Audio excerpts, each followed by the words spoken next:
वालेकुम दोस्तों, कैसे हैं आप लोग? ठीक ठाक हैं।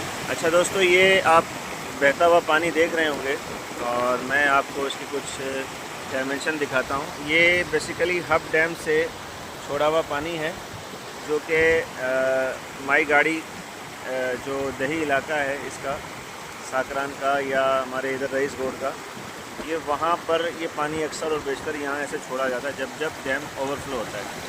अब सवाल यहाँ ये है कि डैम ओवरफ्लो होने की वजह से पानी तो हम छोड़ सकते हैं, पानी डैम का जगह जगह दूसरे इलाकों में हम छोड़ सकते हैं, मगर पानी जो है वो हम औरंगी टाउन को, बल्दिया टाउन को या नॉर्थ कराची को पानी हम नहीं दे सकते। ये वाटर स्टोरेज बोर्ड के हुकाम से मैं अपील करता हूँ कि ये जो पानी इतना ज़ाया हो रहा है, इतना बहाया जा रहा है, इसके बजाय अगर आप जो पुरानी लाइनें हैं उनकी मुरम्मत करें, उनको दुरुस्त करें और पानी जो है बर वक्त पहुँचाएँ, तो ये लोगों के लिए एक आसानी होगी। आज पूरा 1 महीना हो चुका है कि पानी जो है वो औरंगी टाउन में या बल्दिया टाउन में या नॉर्थ कराची में पानी नहीं आया, और बाज़ जगहों पर पानी जो है वो कमोबेश 6 माह भी हो चुके हैं।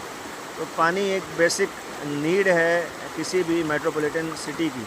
अगर वो बेसिक नीड ही नहीं दी जाएगी तो आवाम का जीना जो है, रहना, वो दोबर हो जाएगा, मुश्किल हो जाएगा। तो खुदा के वास्ते ये पानी ज़ाया करने के बजाय, जो कि अल्लाह की बहुत बड़ी अजीम नेमत है, इसे मुस्तहकीन तक पहुँचाया जाए। बहुत शुक्रिया। अस्सलाम वालेकुम वरहमतुल्लाहि वबरकातुहू।